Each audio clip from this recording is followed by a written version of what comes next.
Hello friends, आप सभी का एक बार फिर से हमारे चैनल पर स्वागत है। आप सभी का बहुत बहुत धन्यवाद कि आपने हमारे चैनल पर विज़िट किया। तो आज हम आपके लिए लेकर आए हैं संगीत की दुनिया से जुड़े एक महत्वपूर्ण गायक के बारे में। संगीत का वो ऐसा साइंटिस्ट जिसने गिलास और बोतलों से ऐसे गाने बनाए कि दुनिया उन्हें देखकर और सुनकर अचंभित रह गई। तो आज बात करने जा रहे हैं आर डी बर्मन जी के बारे में। पंचम दा या आर डी बर्मन ने इंडियन सिनेमा को ऐसे ऐसे गाने दिए जो उन्हें अमर कर गए। इन गानों के बनने की कहानी और दिलचस्प है। अपने पिता एस डी बर्मन की छाया से बाहर निकलकर अपना नाम बनाना उनके लिए आसान नहीं था, पर उन्होंने ऐसा कैसे किया, आइए आपको इसकी पूरी जानकारी देते हैं। जब हाथों में हुनर हो तो बेजुबान साज भी बोल उठते हैं, लेकिन जब हाथों में जादू हो तो बेजान चीज़ें स्वर लहरियों में बदल जाती हैं। और संगीत ऐसा कि कदम खुद व खुद थिरकने पर मजबूर हो जाएं। लय और ताल ऐसी जो बरसों बरस संगीत की दुनिया को रोशन करती रहे। धुन ऐसी कि संगीत की दुनिया से जुड़े तमाम कलाकार उसे एवरेस्ट मान लें। हिंदी फिल्म जगत में ऐसे हुनरमंद बेहद कम हुए हैं। आर डी बर्मन यानी पंचम दा इनमें से एक हैं। पंचम दा के हाथों का जादू था जिसने भारतीय संगीत की दुनिया को नई बुलंदियों तक पहुंचाने का कार्य किया। आज भी उनकी बनाई धुनें फिल्मी गानों में बेधड़क इस्तेमाल की जाती रही हैं। उनके गाए गीत आज भी म्यूज़िक क्लबों और पार्टियों की शान बने हुए हैं। कानों में जब गिलास के टकराने की आवाज़ सुनाई देती है तो यादों की बारात फिल्म का गाना चुरा लिया है तुमने जो दिल को, इस गाने का म्यूज़िक तैयार करने में पंचम दा ने गिलास का इस्तेमाल किया था। ऐसे फिल्म ज़माने को दिखाना है का गाना होगा तुमसे प्यारा कौन में ट्रेन की आवाज़ लाने के लिए आर डी बर्मन ने सैंड पेपर का इस्तेमाल किया था। सैंड पेपर को आपस में रगड़ने से रेलगाड़ी की आवाज़ निकलती है। फिल्म खुशबू के गाने ओ मांझीरे के लिए तो उन्हें गांव वाला फील लाने के लिए आटा चक्की से आने वाली आवाज़ चाहिए थी। इसके लिए पंचम दा ने सोडा वाटर की 2 बोतलें मंगवाई।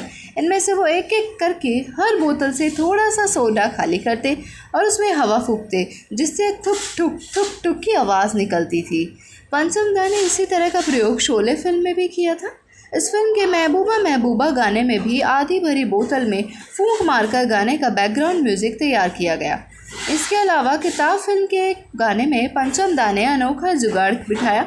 गुलजार साहब का लिखा गाना मास्टर जी की चिट्ठी आई बच्चों पर फिल्माया जाना था। बच्चे गाना गाते हुए स्कूल बेंच को ही पीटेंगे।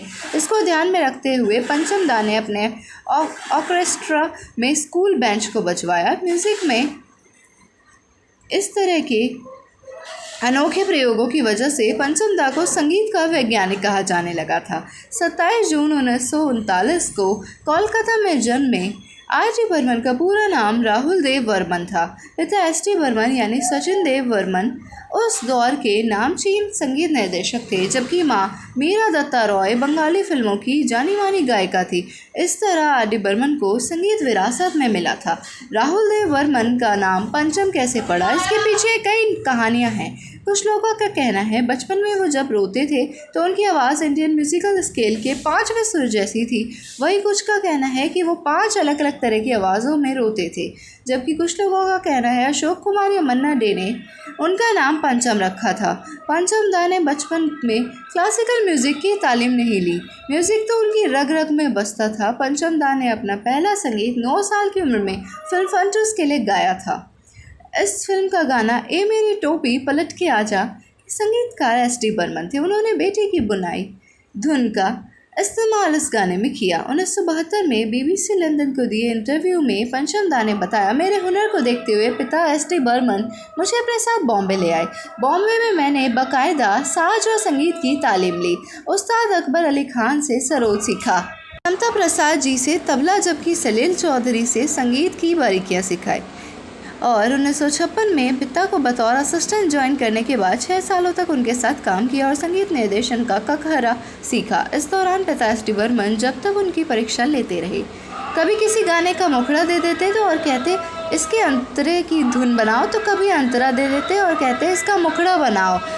बतौर असिस्टेंट पंचम दा ने जिन फिल्मों को संगीत दिया उनमें से कई फिल्में सुपरहिट साबित हुई। इनमें से कुछ फिल्में हैं कागज के फूल, चलती का नाम गाड़ी, गाइड, तेरे घर के सामने, बंदनी, जिद्दी और 3 देवियाँ। 1972 में रिलीज़ हुई फिल्म अमर प्रेम के म्यूजिक डायरेक्टर पंचम दा ही थे, जबकि इस फिल्म का एक गाना एस.टी. बर्मन साहब ने गाया था। इस फिल्म के ज़्यादातर गाने आज भी सुने जाते हैं, फिर चाहे वो रहना बीती जाए हो, चिंगारी कोई भड़की हो या कुछ तो लोग कहेंगे गाना हो। किशोर कुमार और लता मंगेशकर जी की बेहतरीन आवाज़ दिल को छू लेती है। प्रसार भारती को दिए गए इंटरव्यू में पंचम दा बताते हैं म्यूज़िक डायरेक्शन की बारीकियाँ वो जल्द ही सीख गए थे। उन्हें जहाँ से भी कोई नई ध्वनि सुनाई देती उसे ट्यून में बदलने की कोशिश करते, फिर चाहे वो किसी तांबे, पीतल या कांच के बर्तन के टकराने की आवाज़ हो, किसी आटा चक्की की आवाज़ हो या किसी कंघे या स्टिक की आवाज़ हो, उन्हें हर तरह की आवाज़ अपनी ओर खींचती थी। बेहद कम लोग जानते होंगे कि पंचम दा माउथ ऑर्गन बहुत अच्छा बजाते थे। उन्होंने अपने इस कला का प्रदर्शन 1958 में रिलीज़ हुई फिल्म 16वां साल के गाने में है अपना दिल तो आवारा में किया था। देवानंद के साथ सफ़र कर रहा शख्स जो माउथ ऑर्गन बजा रहा है, दरअसल वो धुन पंचम दा ने दी थी। धन्यवाद आप सभी।